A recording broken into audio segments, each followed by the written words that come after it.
दुनिया जाग जरा जिंदगी है तेरे आगे खड़ी जागो दुनिया जागो जागो जागो दुनिया जागो जागो।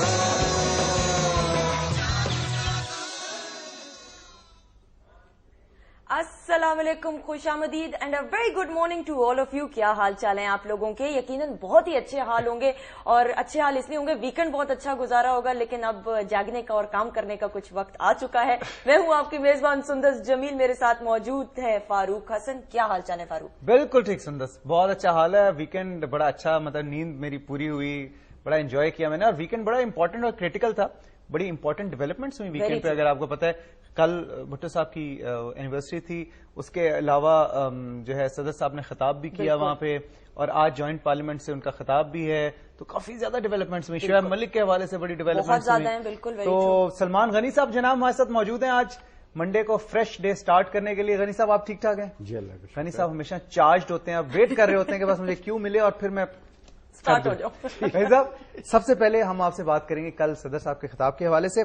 सदर साहब ने कहा कि जी पाकिस्तान पीपल्स पार्टी ने कभी कोई वादा नहीं तोड़ा, और ये जो डिले भी आई ये 18वीं तरमीम को पेश करने में, वो इस वजह से कि कंसेंसस नहीं हो रहा था, तो इस वजह से आई, वरना पाकिस्तान पीपल्स पार्टी कभी अपने वादे नहीं तोड़ती।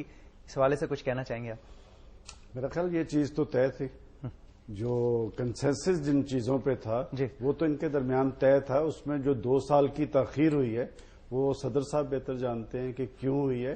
कि जो आमराना तरामीम थी 17 अमेंडमेंट में, उनका खात्मा, ये जो चीजें नवाज शरीफ साहब और बेनजीर भुट्टो के दरमियान तय पा चुकी थी। और मैं समझता हूं कि ये जो डिले हुई है इसमें पीपल्स पार्टी और उसकी हुकूमत की क्रेडिबिलिटी भी मुतासर हुई है, और पाकिस्तान के अवाम को जो मसाइल और मुश्किलात दरपेश थी उसके सद्देबाब में भी ताखीर हुई है, जिसकी वजह से आज पाकिस्तान के अंदर एक बेचैनी की कैफियत है। ये तो आप महसूस करते हो। ठीक है, लेकिन क्रेडिबिलिटी अब बहाल हो जाएगी इसके बाद? जी, मुझे कुछ मामलात, और देखें आपने सदर साहब की इस तकरीर का हवाला दे दिया, लेकिन आपने फौजिया वहाब की ब्रीफिंग का हवाला नहीं दिया, जिसमें उन्होंने कहा कि हम बेनजीर भुट्टो साहब, आसफ अली जरदारी और नुसरत भुट्टो अब किसी का एहतसाब नहीं होने देंगे। ये किसको चैलेंज कर रहे हैं? देखिए ना, अब तो डेमोक्रेसी बहाल हो रही है। जब जमहूरियत का इस्तेहकाम कायम होता है तो पाकिस्तान जो रियासती अदारे होते हैं वो पाबंद होते हैं अपने अपने मकासद के असूल के लिए, और गालबन फिर एक दफा अदलिया को चैलेंज किया जा रहा है। और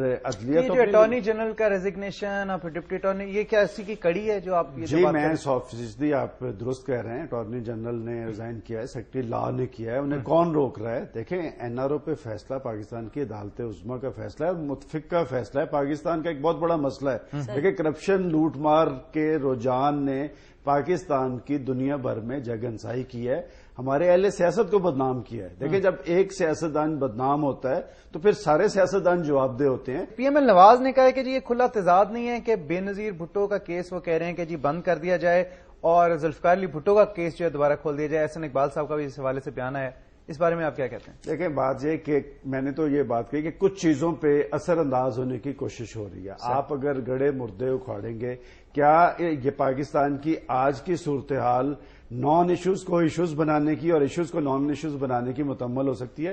पाकिस्तान इस वक्त मसाइल की आग में जल रहा है। मैं समझता हूं बहुत अच्छी बात है कि 18th अमेंडमेंट पे पाकिस्तान की पॉलिटिकल फोर्सेज ने कंसेंसस किया है, वो अदलिया में पेश हुई है, और 18th अमेंडमेंट बिल को पास करने के बाद देखें वो एक अलग चीज है। उससे क्या लोड शेडिंग का खात्मा होगा, उससे लोगों के मसाइल हल होंगे, लोगों को इंसाफ मिलेगा। फारूक भाई, मैं पहले भी ये कह चुका हूं कि हमें अपने असल मसाइल की तरफ तवज्जो देनी चाहिए, वरना ना इस हुकूमत का कोई मुस्तकबिल है और ना इस सिस्टम का कोई मुस्तकबिल है। आई एम श्योर बहुत सारे लोग जो देख रहे होंगे, मेरे भी जहन में ये सवाल है। हमने और बहुत सारी मसलों का हल निकाल लिया। अब 18th अमेंडमेंट पे भी हम एक कंसेंसस पे आ गए हैं, मतलब एक हम चीज पे यकजहती का अग्री कर रहे हैं, यकजहती का इजहार करें। मुझे आप ये बताएं कि कालाबाग डैम जिसको बहुत हाइप दी गई है, उसका मसला कब हल होगा?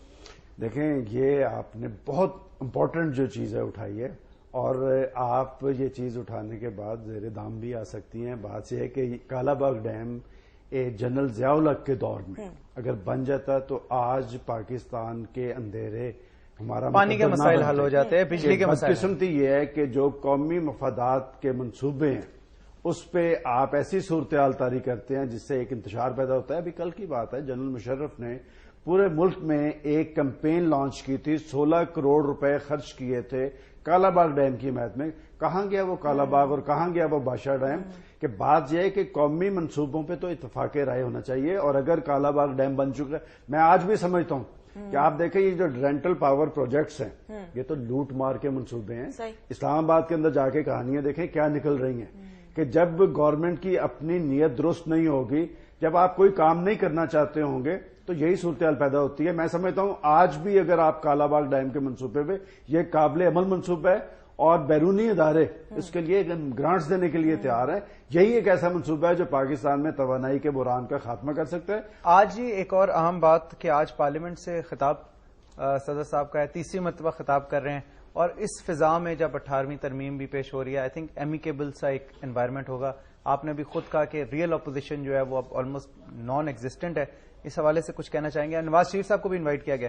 دیکھیں, میں سمجھتا ہوں کہ پریزیڈنٹ صاحب کے پاس ایک اور موقع ہے کہ آج وہ جب پارلیمنٹ سے خطاب کریں گے تو یقیناً وہ NFC ایوارڈ کی بات کریں گے, وہ 18th امینڈمنٹ بل پیش کرنے کا کریڈٹ لیں گے. گلگت ہم بلتستان سارے کریڈٹ دینے کے لیے تیار ہیں, لیکن وہ پاکستان کے جو عوام کے حقیقی مسائل ہیں, مہنگائی ہے, بےروزگاری ہے, لوڈ شیڈنگ ہے, وہ اپنی حکومت کو کھینچیں. بات یہ کہ لاہور جیسے شہر میں درست کہہ رہا ہوں کہ 12 گھنٹے سے 18 گھنٹے تک لوڈ شیڈنگ ہو رہی ہے, اور میں سمجھتا ہوں کہ پنجاب کو خصوصی طور پہ ٹارگٹ کیا جا رہا ہے, اور پنجاب کے ان شہروں کو ٹارگٹ کیا جا رہا ہے جہاں پر صنعتی ادارے قائم ہیں. اور خاص طور پہ فیصلہ آباد میں آپ دیکھیں کہ وہاں پر ہزاروں لوگ جو ہیں بے روزگار ہوئے ہیں, جبکہ کراچی, حیدرآباد میں ایسی صورتحال نہیں, وہاں صرف 4 گھنٹے کی لوڈ شیڈنگ ہے. اور اس کی ایک بڑی وجہ یہ بھی ہے کہ وہاں کے لوگ بڑے باشعور ہیں, وہ احتجاج کرنا جانتے ہیں. پنجاب کے عوام کی شرافت سے ناجائز فائدہ کون لے رہے ہیں؟ میں سمجھتا ہوں کہ جب پھر پنجاب کے عوام بھی نکلیں گے. اور فاروق صاحب, میں ایک بات ریکارڈ پہ کہہ دوں, مجھے آنے والے ہفتے میں ان ایشوز کے حوالے سے لوگ سڑکوں پہ آتے نظر آ رہے ہیں.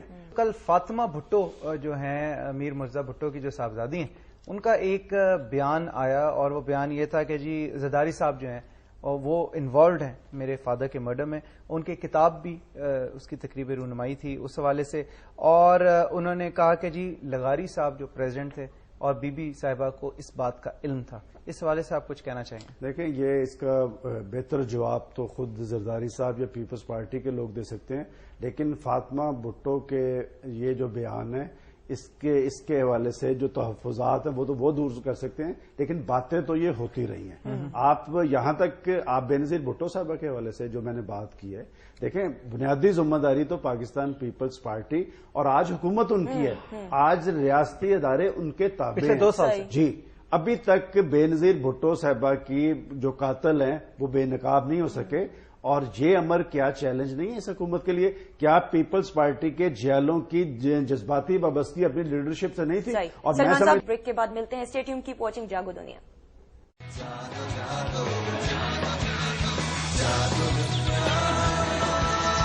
جاگو